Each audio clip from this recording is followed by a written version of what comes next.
सवाल बाबा रामदेव की भी जो वो इच्छा शक्ति वो खत्म हो चुकी है। अब वो बीजेपी को आगे झेलना नहीं चाहते, उनके भी सुर बदल चुके हैं। क्या कहोगे? मैं तो आपको बता रहा हूँ कि पिछलग्गू भी छोड़ छोड़कर इनका साथ जा रहे हैं, और पिछलग्गू बाबा रामदेव जैसे जाने कितने हैं जो छोड़कर चले गए, और बाबा रामदेव जैसे लोग तो पिछलग्गू थे।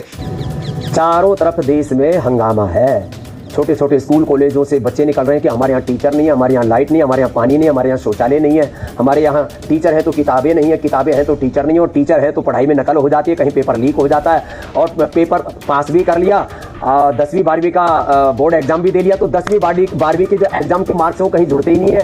कॉम्पिटिटिव एग्जाम्स के आधार पर ही आगे यूनिवर्सिटी में सिलेक्शन होता है, और उसके बाद में फिर जो है जब कहीं नौकरी की बारी आए, खास करके गवर्नमेंट जॉब्स में इंटरव्यू के दौरान 90 से 99% घोटाला होता है। अपने विचार, अपने संस्कार, अपने संगठन, अपने ही जाति वर्ग समुदाय के लोगों को ठोक लेते हैं और बाकी को बाहर धक्का मार देते हैं। ये बहुत ही अपमानजनक है, ये लोकतंत्र के खिलाफ है, ये न्याय के भी खिलाफ है। एक तरफ हम कह रहे हैं सत्यमेव जयते, ये तो धर्मस्ततो जय, हमने शासकीय उद्घोष बना दिए, और वहां जब किसी को इंटरव्यू की बारी आती है तो 10 में से पहले से तय करके और पैसे लेके 25-50 लाख 1-1 करोड़ रुपए की रिश्वत लेकर के फिर भर्ती करते हैं। अब ऐसे ही आंदोलन करना पड़ा तो देश कैसे चलेगा? इसलिए भाई सुधर जाओ, नहीं तो देश में आंदोलन और ज्यादा भी। जो इनके खुद के पार्टी के नेता हैं वो भी छोड़ करके जा रहे हैं। कल हमने खबर दिखाई थी कि खुद योगी आदित्यनाथ के गढ़ में योगी आदित्यनाथ की करीबी नेता मानी जाने वाली प्रांतीय उपाध्यक्ष महिला मोर्चा की अस्मिता चंद छोड़कर चली गई पार्टी। और कहा गई पार्टी छोड़ करके? बहुजन समाज पार्टी में।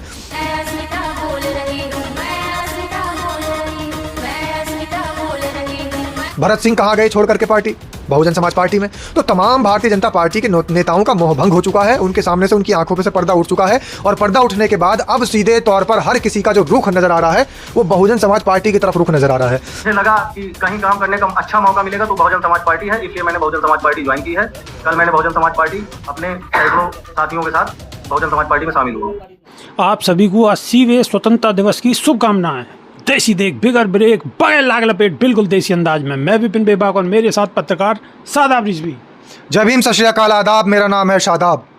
शादाब रिजवी। बसपा सुप्रीमो बहन मायावती ने 80वें स्वतंत्रता दिवस की शुभकामना दी है सबको, और वाकई साथ साथ वही सवाल रिपीट करें जो आजकल जैन जी जैन अल्फा लगातार सवाल पर सवाल उठा रहे हैं। देखिए, जिस तरीके से 80वें स्वतंत्रता दिवस की शुभकामनाओं का सिलसिला लगातार जारी है, और आज तमाम लोगों को हमारे नेताओं ने भी और पब्लिक ने भी सबने शुभकामनाएं दी हैं, लेकिन यहाँ शुभकामनाओं के बीच एक प्रश्न चिन्ह लग रहा है, और वो ये है कि क्या 80 साल बाद देश की आज़ादी का जश्न हम जब लोग मना रहे हैं तो उस वक्त में क्या हमें लगता है कि अब ये जो आज़ादी है ये सबकी आज़ादी है या सिर्फ कुछ की आज़ादी है?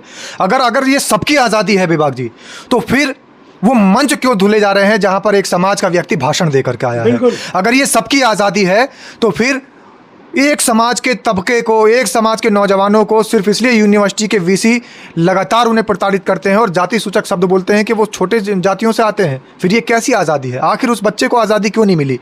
आखिर ये अगर आज़ादी सबकी है तो अयोध्या के अंदर एक SDM सिर्फ दलित समाज का होने की वजह से उस बच्चे को, उस व्यक्ति को इतना ज़्यादा प्रताड़ित करता है, जाति सूचक शब्द बोलता है, उल्टी सीधी बातें बोली जाती है, अपमान किया जाता है, तो क्या ये उसकी आज़ादी नहीं थी? इस देश के अंदर अंग्रेज़ों से आज़ादी का मतलब ये था कि अंग्रेज़ों की तमाम गुलामी की जंजीरों को तोड़ दिया गया है। लेकिन अंग्रेज़ों की जंजीर तो सीधी तौर पर क्या थी? डिवाइड एंड रूल की जंजीर, यानी बांटो और राज करो। बांटने का काम अंग्रेजों ने शुरू किया था, आज भी बांटने का काम चल रहा है। अगर आज भी हम जातियों में बट रहे हैं, अगर आज भी हमारे अंदर भेदभाव है, अगर जातियों में तो जातियों में धर्मों में बट रहे हैं, धर्मों में बटने के बाद में एक धर्म को दूसरे धर्म में नफरत फैलाने का काम किया जा रहा है और फिर उसी पर राजनीति करी जा रही है। देखिए, धर्मों में बांटना, वो तो धर्म हो गए, सबके अलग अलग धर्म है, वो तो एक बड़ी बात हो गई। हालांकि धर्मों में भी नहीं बटना चाहिए, लेकिन जातियों में भी बट रहे हैं। भाई, हिंदू धर्म में जातियां हैं, चलो ठीक है, आपको मुस्लिम धर्म से अलग दिक्कत है, आपको सिख धर्म से दिक्कत है, आपको ईसाई धर्म से दिक्कत है, लेकिन आप अपने ही धर्म के अंदर तमाम जातियों में बटे हुए हैं।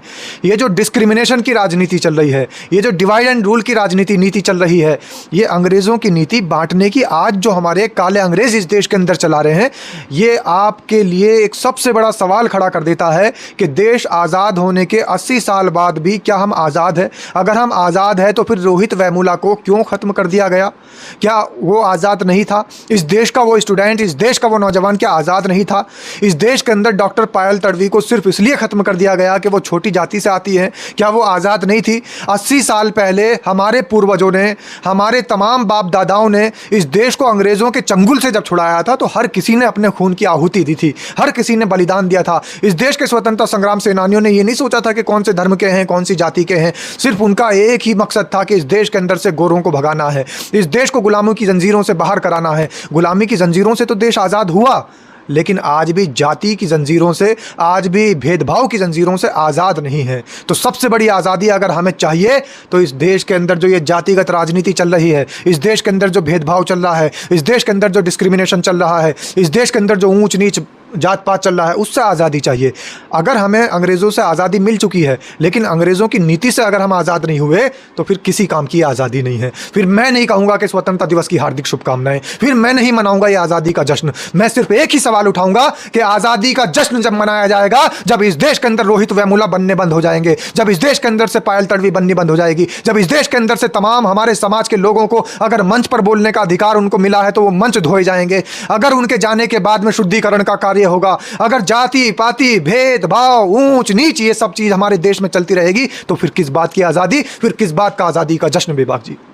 शादाब रिजवी, जिस तरीके से पूरे देश में जेन जी और जेन अल्फा स्कूलों की मांग को लेकर लगातार छोटे छोटे बच्चे बच्चियां सड़क पे हैं, पूरे देश में आंदोलन ही आंदोलन चल रहे हैं, चाहे राजस्थान हो, मध्य प्रदेश हो, उत्तर प्रदेश हो, कोई ऐसा प्रदेश बचा हुआ नहीं है, क्या कहेंगे? देखिए, जेन जी और जेन अल्फा को पता लग चुका है कि इस देश को आज़ाद हमने ऐसे ही नहीं करा लिया था। हमारे जो बाप दादा हैं, हमारे जो पूर्वज हैं, उन्होंने ऐसे ही नहीं देश को आज़ाद कराया था। बड़ी अपनी जान का बलिदान देकर, बड़ी कुर्बानियां दे करके, अपना सारा दांव पे लगा करके, अपनी उन्होंने ज़मीनें, अपनी संपत्ति दांव पे लगा करके इस देश को आज़ाद कराया था। और इस देश को आज़ाद होने के बाद अब फिर गुलाम किया जा रहा है। आज हमें जो मूलभूत सुविधाएं आज़ाद देश में मिलनी चाहिए थी वो हमें नहीं मिल पा रही है, तो किस बात की आज़ादी? फिर वही सवाल खड़ा होता है कि पहले हमने गोरे अंग्रेज़ों से हमने आज़ादी दिलाई थी, अब हमें काले अंग्रेज़ों से आज़ादी दिलाने की ज़रूरत है। काले अंग्रेजों से आज़ादी दिलाने की ज़रूरत है, लेकिन शादाब रिजवी आज़ादी कैसे मिलेगी? अब 27 में चुनाव है, बसपा अपनी मेहनत कर रही है, बहन जी लगातार अपनी रणनीति बना रही है, माहौल बन भी रहा है, लेकिन बीजेपी से कैसे जीत पाओगे? ये तो 50,000 रुपये हर महिला को देने के लिए तैयार हो गए हैं और 20,000 रुपये की किस्त जा भी चुकी है, ऐसी खबरें भी चल रही हैं। तो बताओ, जब 50,000 रुपये महिला खाते में जाएंगे तो महिला फिर उन्हें कब से महिलाओं को तो कमल का ही बटन दिखेगा। देखिए, अभी जो जेन जी और जेन अल्फा का ये प्रोटेस्ट चल रहा है, पूरी दुनिया में, पूरे देश में जो प्रोटेस्ट चल रहा है, और ख़ास तौर से ये जो चिंगारी हमारे देश में लगी है, जेन जी और जेन अल्फा को जब होश आया है, अब उन्होंने सड़कों पर उतरना शुरू कर दिया है। अपनी मांगों को मनवाने के लिए वो लोग सड़कों पर उतर चुके हैं, सवाल कर रहे हैं प्रशासन से, शासन से, सरकार से, सत्ता में बैठे मठाधीशों से। तो अब उस समय एक सवाल ये उठता है कि हम नहीं चाहिए, भीख नहीं चाहिए, हमें हमारा अधिकार चाहिए। और इस तरीके का नारा भी लग रहा है, हम भीख नहीं मांगते, हमें अपना अधिकार मांगते हैं। तो इस तरीके का जो नारा लग रहा है कि हम भीख नहीं मांगते, हम अपना अधिकार मांगते हैं। सीधे तौर पर ये जो भीख दी जा रही है, 20,000 रुपये की पहली किस्त भीख की दी जा रही है, उसके बाद दूसरी किस्त भीख की दी जाएगी। नारे तो ऐसे भी चल रहे हैं, 56 इंच का छोटा बंदर, बाल नरेंद्र, तो नारे तो ऐसे भी चल रहे हैं। सही नारे चल रहे हैं। इन्होंने तो पाठ्यक्रम के साथ छेड़छाड़ की। बाल नरेंद्र का पाठ्यक्रम ये लोग लेके आए, लोगों के बीच में तो बाल नरेंद्र का नाम था भी नहीं। खुद भारतीय जनता पार्टी की सरकार बाल नरेंद्र लेकर के आई है। आज जो विपक्ष पर ये सवाल उठा रहे हैं, जेन जी पर आरोप लगा रहे हैं, जेन अल्फा पर आरोप लगा रहे हैं कि भाई ये बाल नरेंद्र का जो नारा इन्होंने दिया है प्रधानमंत्री का अपमान है, तो बाल नरेंद्र को शुरू किसने किया? बाल नरेंद्र को लोगों के बीच में किसने परोसा? पाठ्यक्रम में कौन लेकर के आया इनका नाम? तो इतिहास के साथ छेड़छाड़ करके जो लोग बाल नरेंद्र का पाठ्यक्रम लाने वाले हैं वो भाजपा के लोग हैं और वही सबसे बड़े दोषी हैं। आज अगर लोग कह रहे हैं 56 इंच का छोटा बंदर बाल नरेंद्र, तो कौन सी बड़ी बात है? सही तो कह रहे हैं, 56 इंची सीना इन्होंने बताया था। किसका सीना 56 इंच का होता है? भाई, कोई इस देश का प्रधानमंत्री है, कोई दारा सिंह पहलवान थोड़ी है। और अगर दारा सिंह पहलवान तुम्हें बनना है, खली तुम्हें बनना है, तो WWF में जाइए। इनके अपने सगे संबंधी तो बुलबुल पे उड़ के जेल से आ जाते थे। सब कुछ इनके यहाँ पॉसिबल है, हर चीज़ की संभावनाएं हैं। जिस तरीके से इन्होंने कहा कि इस देश के अंदर सबसे बड़ा संगठन RSS और भारतीय जनता पार्टी है, अब आप ये बता दीजिए कि उस RSS में, उस भारतीय जनता पार्टी संगठन में इन्होंने आम कितने लोग रख रखे हैं? कितने युवाओं को इन्होंने सहयोग दिया? कितने युवाओं को इन्होंने संसद में पहुंचा दिया? कितने युवाओं को इन्होंने विधानसभा पहुंचाया? कितनी जातियों के युवाओं को, जो इन्होंने वादा किया था कि 1 लाख लोगों को, 1 लाख ऐसे लोगों को जो गरीब लोग होंगे, असहाय लोग होंगे, अब तो ऐसी भी चर्चा चलती है, विपक्ष के लोग ऐसी ये बात कहते हैं कि भाई RSS में जो सरसंघ चालक है वो ब्राह्मणी क्यों होता है और वो स्पेशल वाला ब्राह्मण क्यों होता है? देखिए, सीधे तौर पर इन्होंने डिस्क्रिमिनेशन की राजनीति कर रखी है और वर्णों में इस देश को बांट रखा है। ये आज से नहीं बांट रखा, हजारों साल पहले से ये बांटते चले आ रहे हैं वर्णों में। ये वर्ण व्यवस्था खत्म करने के लिए तो बाबा साहब भीमराव अंबेडकर ने संविधान को बनाया था। इस देश के अंदर जातिगत राजनीति है उसको खत्म करने के लिए, समतामूलक शासन लागू करने के लिए, जातिगत भेदभाव को खत्म करने के लिए तो संविधान आया था। इस देश के अंदर जब से संविधान आया है तब से वर्ण व्यवस्था खत्म हो गई है। सर संचालक आज भी वर्ण व्यवस्था करना चाहते हैं। सर संचालक आज भी चाहते हैं कि इस देश के अंदर जो सबसे बड़ा वर्ण है वो राज करे, बाकी जो और छोटे नीचे 3 वर्ण है उनको भी लिफ्ट नहीं दी जाती है। यहाँ तक के जो इनके खुद के अपने समानांतर वर्ण बताए जाते हैं ये उनको भी अपने से नीचे रखते हैं, और बाकी जो इस दुनिया के लोग हैं, इस देश के लोग हैं, वो और जातियों के हैं और धर्मों के हैं, उनकी तो कोई गिनती नहीं। अब 27 के चुनाव की ही बात करते हैं तो 50,000 रुपये बीजेपी कह रही है कि महिलाओं को देगी। तो अगर 50,000 रुपये महिलाओं को मिलेंगे तो आपको लगता है उत्तर प्रदेश में महिलाएं बीजेपी को वोट नहीं देंगी? देखिए, जिस तरीके से इन्होंने प्रलोभन देने का काम शुरू किया है, आप बिहार को भी याद रखें। बिल्कुल, बिहार को भी याद रखा जाएगा और बिहार से ही लोगों ने सीख ली है। अगर वो बिहार ना होता तो उत्तर प्रदेश में इनका जादू चल चुका होता। अब लोग जान चुके हैं कि ये तो भैया काला जादू करने वाले हैं, और काला जादू भी ये रिश्वत का करते हैं, यानी लोगों के घरों में रिश्वत पहुंचाने के बाद में ये अपना मैजिक चलाना चाहते हैं। तो बिहार में जो वो 20,000 रुपये बांटे थे नीतीशवा ने, उससे लोग समझ गए हैं, और नीतीश बाबू के 20,000 रुपये बांटने के चक्कर में जो महिलाएं आ गई थी उनको बाद में जब एहसास हुआ तो अब उसकी गूंज उत्तर प्रदेश तक है। अब उत्तर प्रदेश की महिलाएं ये कह रही हैं कि 20,000 50,000 छोड़िए, अगर हमारे खातों में लाखों रुपया भी डाल देंगे तब भी हम इस बार भटकने वाले नहीं हैं, प्रलोभन में आने वाले नहीं हैं। इस बार तो समाज देख रहा है कि इस देश के अंदर अगर राज आएगा तो बहुत पहले तो 5 किलो राशन की बात हो रही थी कि 5 किलो राशन पे वोट आ रही हैं, और अब 50,000 रुपये की जवाब दिया था। जब राशन की बात आई थी तो कहा था राशन नहीं शासन चाहिए, तो पहले ही जवाब दे चुके हैं कि राशन नहीं चाहिए। समाज जाग रहा है, समाज जागरूक हो रहा है, और समाज ने इस बात को कह दिया है कि राशन नहीं शासन चाहिए।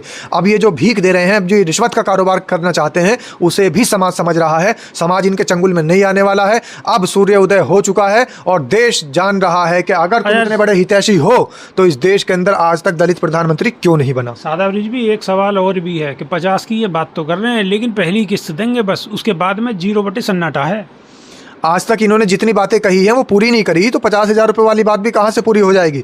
जब इन्होंने बातें की थी, अब वापस उनको दोहरा करके इस देश की जुबान पर रट चुका है सारा मामला। इस देश का जो जेनजी है, जेन अल्फा है, उनके ऊपर ये रट चुका है, उनकी जुबान पर भी, कि 15 लाख रुपए कहाँ गए, 2 करोड़ नौकरियाँ कहाँ गई, स्मार्ट सिटी कहाँ गई, इस देश के अंदर बुलेट ट्रेन कहाँ चली गई, इस देश के अंदर शिक्षा व्यवस्था बेरोजगारी क्यों नहीं खत्म हुई, इस देश के अंदर जो आपने बताया था कि बिजली आएगी, बिजली का बिल 0 आएगा, वो क्यों नहीं हुआ, किसानों की आय दुगनी क्यों नहीं हुई, किसानों को DAP खाद नहीं मिल पा रहा है।